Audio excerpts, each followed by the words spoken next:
প্রণয়ন করে সরকারের কাছে হস্তান্তর করেছেন। পুস্তক আকারে সেটা আমাদের কাছে প্রদান করা হয়েছে, আপনারাও নিশ্চয়ই পেয়ে থাকবেন। সেটা প্রায় সংবিধান সংস্কার সংক্রান্ত রিপোর্টটি 5টা ভলিউমে প্রায় 1000 পৃষ্ঠার মতো হবে। অন্যান্য সংস্কার প্রস্তাবগুলো আমরা একটা খণ্ডেই পেয়েছি। সেগুলোর উপরে আমরা বিস্তারিত চর্চা করে আমাদের দলের পক্ষ থেকে আমরা দফাওয়ারি প্রত্যেকটা সুপারিশের বিপরীতে আমাদের মতামত আমরা প্রেরণ করেছিলাম। তার প্রেক্ষিতে এবং অন্যান্য রাজনৈতিক দলেরও সেই একই রকম তাদের জবাব বা সুপারিশগুলোর বিপরীতে তাদের মতামত তারা জমা দিয়েছে। এগুলো সব কম্পাইল করে তার উপরে আলোচনা করে ওনারা একটা পর্যায়ে দ্বিতীয় পর্বের আলোচনা শুরু করেছেন এবং সেখানে সংস্কার প্রস্তাবগুলোর সকল প্রস্তাবগুলো নিয়ে আলোচনা হয়নি। মূলত 19টা মৌলিক বিষয় নিয়ে তারা প্রধানত আলোচনা করেছেন। আমার হিসাব মতে সেখানে 20টা হয়, কারণ স্বাধীন পুলিশ কমিশন গঠনের বিষয়টি তারা হয়তো 19টার মধ্যে রাখেননি, সেই হিসাবে ওনারা 19টা চিহ্নিত করেছেন। আর স্বাধীন পুলিশ কমিশন গঠনের বিষয়টা আসলে সংবিধানের অন্তর্ভুক্ত হবে না, আইনের মাধ্যমে হবে, হয়তো সেই জন্য সেটা ওনারা মৌলিক বিষয় হিসাবে নাও দূরে থাকতে পারে। তবে আমার হিসাব মতে সেটা সহ 20টা হয়। এই 20টা বিষয়ের উপরে আলোচনা আনতে দীর্ঘ আলোচনার পরে আমাদের হিসাব মতে 19টার মধ্যে 7টা মৌলিক সংস্কার বিষয়ে আমরা কিছু কিছু নোট অফ ডিসেন্ট দিয়ে একমত হয়েছি এবং 12টিতে সরাসরি আমরা একমত হয়েছি সংস্কার কমিশনের রিপোর্টে। এই দাঁড়ালো 19টা। তারপরে পুলিশ কমিশনের বিষয়টি তো বললাম, সেটা সহ 20টা। এখন যে 7টিতে আমরা নোট অফ ডিসেন্ট দিয়েছি সেটা খুবই সামান্য মত পার্থক্য। এখানে বলা হয়েছে যদি আমরা ম্যান্ডেট প্রাপ্ত হই তাহলে আমরা এই নোট অফ ডিসেন্ট অনুসারে আমরা আমাদের সংস্কারগুলো সম্পন্ন করব। সেই হিসাবে সকল বিষয়ে ঐকমত্য হয়েছে বলা যায়।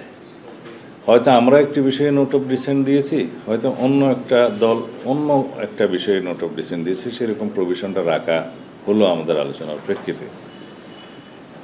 সেই প্রস্তাবগুলো যখন সাম আপ করা হলো 31শে জুলাই, তার দুই দিন আগে সম্ভবত প্রত্যেক রাজনৈতিক দলের কাছে জাতীয় ঐকমত্য কমিশনের পক্ষ থেকে একটা জুলাই জাতীয় সনদ 2025 খসড়া এই নামে 4 পৃষ্ঠার একটা খসড়া প্রত্যেক রাজনৈতিক দলের কাছে প্রেরণ করা হয়েছে।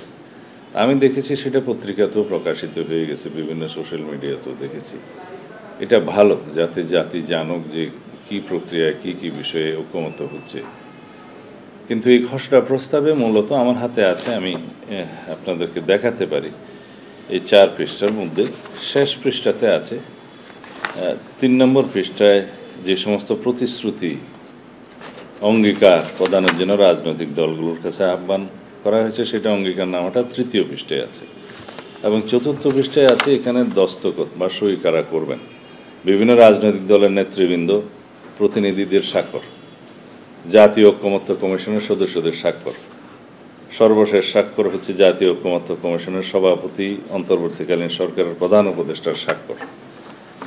এই কাগজটা, এই খসড়াটা, তার উপরে কোনো রকমের মতামত আছে কিনা, সংশোধনে আছে কিনা সেটা জানতে চাওয়া হয়েছিল। তা আমি 30 তারিখেই এটা আমাদের পক্ষ থেকে, আমাদের দলের পক্ষ থেকে কিছু শব্দ প্রয়োগ ও বাক্য গঠনের অসামঞ্জস্যতা ছিল, যেগুলো আমরা একটু সংশোধন, ঠিক বলা যাবে না, একটু রিঅ্যারেঞ্জ করে একই বক্তব্যের সাথে আমরা শতভাগ একমত হয়ে সেটা আমাদের প্রস্তাব জাতীয় ঐকমত্য কমিশনের যে প্রেরিত খসড়া তার সাথে শতভাগ একমত হয়ে আমরা আমাদের জবাবটা দিয়েছি। তো বললাম কিছু শব্দ প্রয়োগ এবং বাক্য গঠনের ক্ষেত্রে কিছুটা অসামঞ্জস্যতা ছিল, সেটা আমরা ঠিক করে দিয়েছি। এখন প্রশ্ন আসে এখানে কি আছে।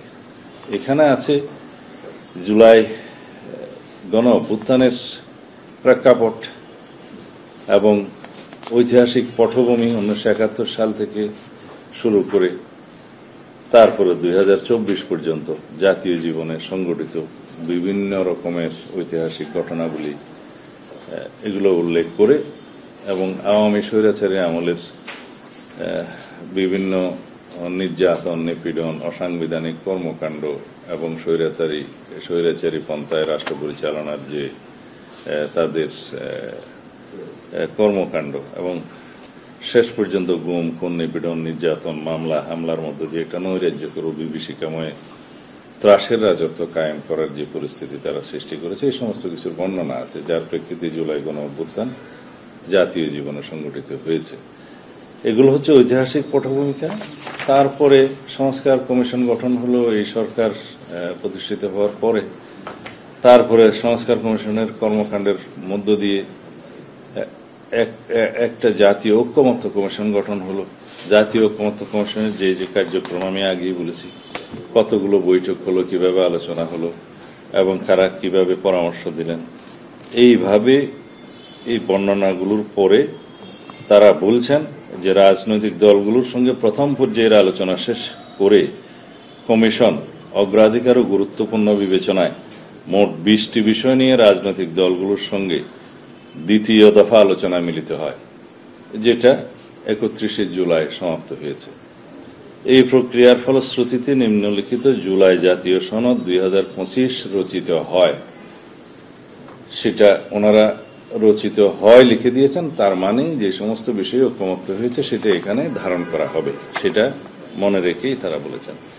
জাতীয় ঐকমত্য কমিশনের উদ্যোগে বিভিন্ন রাজনৈতিক দল ও জোটের পারস্পরিক আলাপ আলোচনার ভিত্তিতে আমরা অংশগ্রহণকারী রাজনৈতিক দল ও জোটের প্রতিনিধিরা স্ব স্ব দলের পক্ষ থেকে বিদ্যমান শাসন ব্যবস্থা তথা সংবিধান, বিচার ব্যবস্থা, নির্বাচন ব্যবস্থা, জনপ্রশাসন, পুলিশি ব্যবস্থা ও দুর্নীতি দমন বিষয়ে নিম্নলিখিত কাঠামোগত আইনি ও প্রাতিষ্ঠানিক পরিবর্তনের ব্যাপারে ঐকমত্য উপনীত হয়েছি।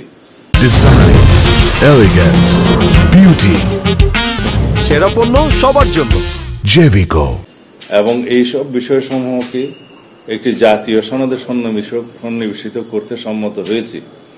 স্বৈরাচার ও ফ্যাসিবাদ বিরোধী দীর্ঘ 16 বছরের অব্যাহত লড়াই এবং 2024 সালের জুলাই আগস্টে সংগঠিত ছাত্র গণ অভ্যুত্থানের বীর শহীদ ও আহতদের প্রতি গভীর শ্রদ্ধা প্রকাশ এবং উক্ত গণ অভ্যুত্থানে প্রত্যক্ষ ও পরোক্ষভাবে অংশগ্রহণকারীদের প্রতি কৃতজ্ঞতার স্মারক হিসাবে আমরা এই সনদকে জুলাই জাতীয় সনদ 2025 হিসাবে ঘোষণা করছি। এই বক্তব্য জাতীয় ঐকমত্য কমিশন থেকে লিখিত দেয়া হয়েছে, আমরা একমত হয়েছি। এরপরে ঐকমত্যে উপনীত হওয়া বিষয়সমূহ যুক্ত থাকবে, যেগুলো ওনারা ঐকমত্য হয়েছে আমরা সেটা যুক্ত করবে। তারপরের বিষয়টা খুবই গুরুত্বপূর্ণ। এই অংশে প্রথম পর্বের আলোচনা এবং দ্বিতীয় পর্বের আলোচনা শেষে যে সকল বিষয়ে ঐকমত্য হবে এই সকল বিষয় অন্তর্ভুক্ত থাকবে। তারপরে বলছে জুলাই জাতীয় সনদ বাস্তবায়নের অঙ্গীকারনামা। এখানে যে সমস্ত বিষয়ে অঙ্গীকার চাওয়া হয়েছে দফাওয়ারি 1, 2, 3, 4, 5 এভাবে দফাওয়ারি দিয়েছে যে সমস্ত বিষয়ে অঙ্গীকার এবং প্রতিশ্রুতি চাওয়া হচ্ছে রাজনৈতিক দলগুলোর কাছে। সেটা যদি আমি সংক্ষিপ্তভাবে বলি যে ঐকমত্যের ভিত্তিতে গৃহীত জাতীয় জুলাই সনদ 2025-এর পূর্ণ বাস্তবায়ন নিশ্চিত করব, এটা অঙ্গীকার করতে বলা হয়েছে, আমরা হ্যাঁ বলেছি। তারপরে জুলাই জাতীয় সনদ 2025-এ দেশের শাসন ব্যবস্থা তথা সংবিধান, বিচার ব্যবস্থা, নির্বাচন ব্যবস্থা, জনপ্রশাসন, পুলিশি ব্যবস্থা ও দুর্নীতি দমন ব্যবস্থার বিষয়ে যেসব প্রস্তাব সুপারিশ এই সনদে লিপিবদ্ধ রয়েছে সেগুলো বাস্তবায়নের জন্য সংবিধানের প্রয়োজনীয় সংশোধন, পরিমার্জন এবং বিদ্যমান আইনের প্রয়োজনীয় সংশোধন, পরিবর্তন, পরিমার্জন এবং নতুন আইন প্রণয়ন, প্রয়োজনীয় বিধি প্রণয়ন বা বিদ্যমান বিধি ও প্রবিধির পরিবর্তন বা সংশোধনের প্রতিশ্রুতি দিচ্ছি এবং পরবর্তী জাতীয় সংসদ নির্বাচনের মাধ্যমে সরকার গঠনের 2 বছরের মধ্যে সম্পন্ন করতে, বাস্তবায়ন নিশ্চিত করতে এবং এইসব সংস্কার টেকসই করতে অঙ্গীকার জ্ঞাপন করছি। এই প্রস্তাব জাতীয় ঐকমত্য কমিশনের, আমরা একমত হয়েছি। জুলাই জাতীয় সনদ 2025 বাস্তবায়নের প্রতিটি ধাপে আইনি ও সাংবিধানিক সুরক্ষার পূর্ণ নিশ্চয়তা বিধানে আমরা দৃঢ় প্রতিজ্ঞ। এই প্রস্তাব ঐক্য কমিশনের আমরা একমত হয়েছি। গণতন্ত্র, মানবাধিকার, ন্যায় বিচার প্রতিষ্ঠার জন্য অব্যাহত সংগ্রাম ও রাষ্ট্রীয় সম্পদ লুটপাটের বিরুদ্ধে অবস্থান নেয় গুম, খুন, বিচার বহির্ভূত হত্যা, হামলা, মামলা ও সীমাহীন নিপীড়নের শিকার হয়েও দীর্ঘ 16 বছরের অব্যাহত লড়াই এবং 2024 সালের জুলাই আগস্টের বৈষম্য বিরোধী ছাত্র আন্দোলন, গণতান্ত্রিক আন্দোলন ও ছাত্র গণ অভ্যুত্থানের ঐতিহাসিক তাৎপর্যকে সংবিধানে যথাযোগ্য স্বীকৃতি দিতে অঙ্গীকারাবদ্ধ থাকব। এই প্রস্তাব ঐক্য কমিশনের আমরা একমত হয়েছি। এরপরে রাজনৈতিক দলের নেতৃবৃন্দের স্বাক্ষর থাকবে, ঐক্য কমিশনের সদস্যদের স্বাক্ষর থাকবে এবং মাননীয় প্রধান উপদেষ্টা ও ঐক্য কমিশনের সভাপতি ডক্টর মোহাম্মদ ইউনূসের স্বাক্ষর থাকবে। এই প্রস্তাব তাদের আমরা সম্পূর্ণ একমত হয়ে 30 তারিখ রাতেই আমাদের জবাবটা আমরা দিয়েছি। 31 তারিখ যেহেতু ঐক্য কমিশনের কার্যক্রম দ্বিতীয় পর্ব সমাপ্ত হওয়ার জন্য ধার্য ছিল। এক্ষণে প্রশ্ন আসে যে এটা এই প্রতিশ্রুতি, এই স্বাক্ষরের মধ্য দিয়েই সীমাবদ্ধ থাকবে নাকি এটা বাস্তবায়নের জন্য আরো অন্য ধাপের আলোচনা হবে। এটা নিয়ে অনেকে প্রশ্ন তুলেছে, অনেকে সংশয় তুলেছে যে এগুলা নির্ধারণ না হওয়া পর্যন্ত তারা স্বাক্ষর করবেন না। এই ক্ষেত্রে একটা বিভ্রান্তি ছড়ানো হচ্ছে যে বিএনপি বোধহয় সহযোগিতা করছে না। আমরা যা যা সহযোগিতা করেছি সেটা ব্রডকাস্ট করা হয়েছে, জাতির কাছে দৃশ্যমান দেখেছে।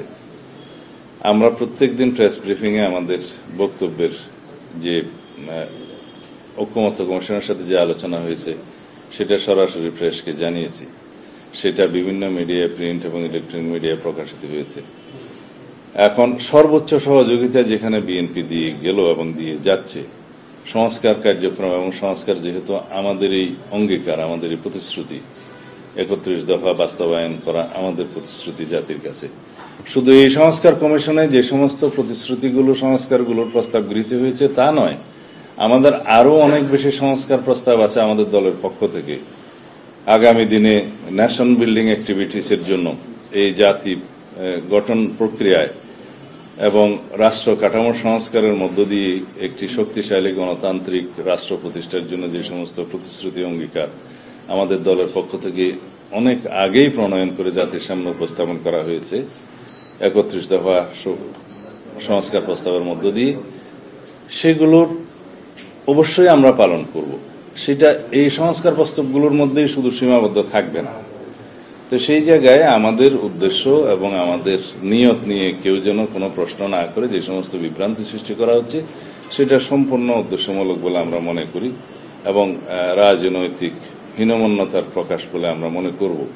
আমরা সবাই ঐক্যবদ্ধ থাকার জন্য, ফেসিবাদ বিরোধী জাতীয় ঐক্যকে সমুন্নত রাখার জন্য এবং এই ঐক্যকে শক্তিতে পরিণত করে বাংলাদেশকে একটি শক্তিশালী গণতান্ত্রিক রাষ্ট্র বিনির্মাণের জন্য, শহীদের আকাঙ্ক্ষা পূরণের জন্য আমরা সবার কাছে আহ্বান জানাই।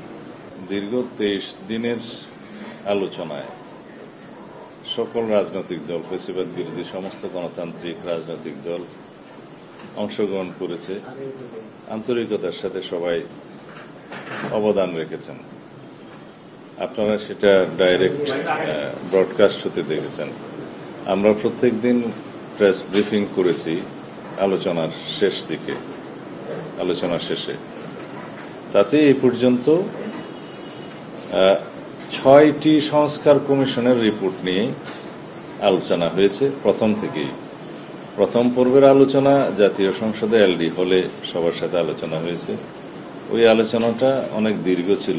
আমরা অনবরত 3 দিন ওখানে গিয়েছি। অন্যান্য দলও প্রত্যেকেই 1 দিন, 2 দিন, 3 দিন করে ক্ষেত্রমতে প্রয়োজনীয় সময় ধরে আলাপ আলোচনা করেছেন।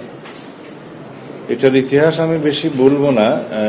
অন্তর্বর্তীকালীন সরকার সংস্কারের কমিটমেন্ট থেকে যে সংস্কার কমিশনগুলো গঠন করেছিলেন তার মধ্যে 6টা সংস্কার কমিশনকে ওনারা প্রথমে অতি গুরুত্বপূর্ণ হিসেবে চিহ্নিত করেছেন। তার মধ্যে সংবিধান সংক্রান্ত, নির্বাচনী ব্যবস্থা সংক্রান্ত, বিচার বিভাগ সংক্রান্ত, পুলিশ বিভাগ, প্রশাসন এবং দুদক, এই 6টা কমিশনের কাছে, রাজনৈতিক দলগুলোর কাছে সংস্কারের কি কি ভাবনা, কি কি প্রস্তাব সেটা আহ্বান করা হয় জমা দেওয়ার জন্য, এবং জনগণের কাছ থেকেও তারা বিভিন্ন রকমের সংস্কার প্রস্তাব পেয়েছে। আমরা আমাদের দলের পক্ষ থেকে বিস্তারিত লিখিতভাবে সকল সংস্কার কমিশনের কাছে আমাদের প্রস্তাব প্রেরণ করেছিলাম।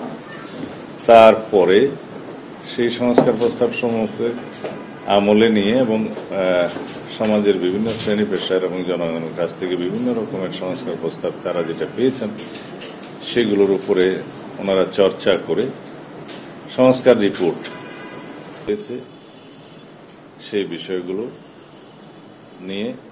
এবং আরেকটি বিষয় আপনারা জানেন যে আগামী 5 তারিখে মাননীয় প্রধান উপদেষ্টা জুলাই ঘোষণাপত্র পাঠ করবেন মানিক মিয়া এভিনিউতে। সেই বিষয়ে যদি আপনাদের কোনো প্রশ্ন থাকে আমরা আমাদের অবস্থানটা পরিষ্কার করব। রাজনৈতিক অনভিজ্ঞতা থেকে হয়তো অনেক কথা তারা বলতে পারেন, কিন্তু আমরা বাংলাদেশ জাতীয়তাবাদী দল সরকার পরিচালনায় বিরোধী দলে থাকার এবং রাষ্ট্র পরিচালনায় দীর্ঘদিনের রাজনৈতিক অভিজ্ঞতায় আমাদের যে বক্তব্য আমরা সেইভাবেই সেটা বাস্তবায়নের জন্য আমরা অঙ্গীকারাবদ্ধ হয়েছি, প্রতিশ্রুতিবদ্ধ হয়েছি। যেই প্রস্তাব ঐক্য কমিশন থেকে দেয়া হয়েছে, এখন অন্য কোনো রাজনৈতিক দল যদি ভিন্ন কোনো বক্তব্য থাকে তারা সেটা ঐক্য কমিশনের কাছে দিতেই পারে, সেটা তারা আলোচনা করতে পারে। সেই আলোচনায় যদি আমাদেরকে অংশগ্রহণের জন্য আহ্বান জানানো হয় আমরা যেতে পারি। তবে এখানে কোনো অবাস্তব এবং অলীক প্রক্রিয়ার কথা যদি বলা হয় তাতে করে আমাদের মনে হতে পারে যে তাহলে কি নির্বাচনকে বিলম্বিত করার জন্য কোনো রকমের উদ্দেশ্য আছে কিনা সকল প্রস্তাবের মধ্যে। কারণ নির্বাচিত সরকারের কাছে যদি এই প্রতিশ্রুতি বাস্তবায়নের দায়িত্ব না দেয়া হয় তাহলে কাকে দেয়া হবে? অনির্বাচিত সরকারের কাছে? অনির্বাচিত সরকার তো বর্তমানে আছে, এবং যেহেতু জাতীয় ক্ষমতার ভিত্তিতে এই সরকার গঠিত হয়েছে, সাংবিধানিক প্রক্রিয়া গঠিত হয়েছে, এই সরকার তো এখন সংস্কার প্রস্তাব যেগুলো বাস্তবায়নের দরকার সেটা করে যাচ্ছে। প্রতিনিয়তই আইন মন্ত্রণালয়ের মাধ্যমে আপনারা অর্ডিন্যান্স প্রণীত হতে দেখছেন, সেগুলো তো এই সংস্কার প্রক্রিয়ার অংশ।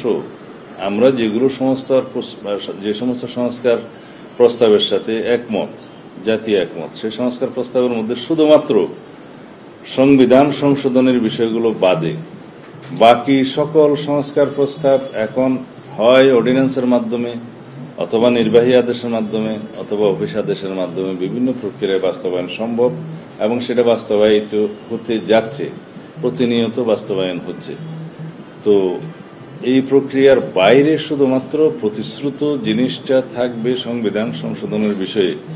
এখন যদি আমরা ধরে নেই যে একটা কাগজিক প্রক্রিয়ায় কোনো আইনি বৈধ প্রক্রিয়া ছাড়া, জাতীয় সংসদ ছাড়া সংবিধান সংশোধন করা যায়, তাহলে সেটা কোন প্রক্রিয়া সেটা তারাই সাজেস্ট করতে পারে। এখন সেই সাজেশনের সাথে জাতিকে একমত হতে হবে। সেটা যদি কোনো বৈধ প্রক্রিয়া হয় তাহলে সেটা জাতি মেনে নেবে। আমরা আলাপ আলোচনায় এবং বৈধ প্রক্রিয়া সকল কিছু সম্পন্ন করার পক্ষে। তবে নির্বাচিত জাতীয় সংসদ ছাড়া প্রতিশ্রুত সংবিধান সংশোধনের যে সমস্ত প্রস্তাব ঐক্যমতের ভিত্তিতে গৃহীত হয়েছে সেটা অন্য কোনো প্রক্রিয়ায় সংশোধন হওয়া বাঞ্ছনীয় নয়।